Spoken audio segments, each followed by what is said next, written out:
Hello guys, welcome back to my channel.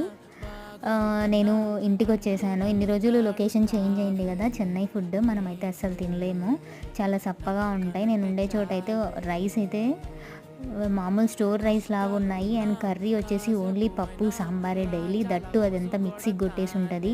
నోరంతా అస్సలు బాగాలేదు. So ఇంటికి రాగానే నేను చేసిన ఫస్ట్ పని మా మమ్మీతో బాగా గోంగూర పప్పు, రాగి సంగటి, మొటిక్కాయ తాలింపు ఇలాంటివన్నీ చేయించుకున్నాను. నైట్ అయితే చికెన్ ఫ్రై మా తమ్ముడు నేను చేసాలే అని అన్నాడు, మొత్తం కలిపిచ్చాడు, ఫ్రై చేసుకో అని అన్నాడు.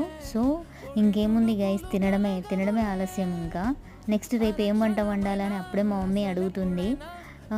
మనం ఎక్కడైనా దూరం పోతేనే వీళ్ళంతా పట్టించుకుంటారు, ఇంట్లోనే ఉంటే అసలు దేకను కూడా దేకరు కదా. మీలో కూడా మీ మమ్మీ ఇంతేనా? ఇంట్లో ఉంటే పట్టించుకోకుండా బయటికి వెళ్ళి రాగానే అతి ప్రేమ చూపిస్తుందేమో? కామెంట్ చేయండి. Please like, share and do subscribe to my channel. Thank you, bye.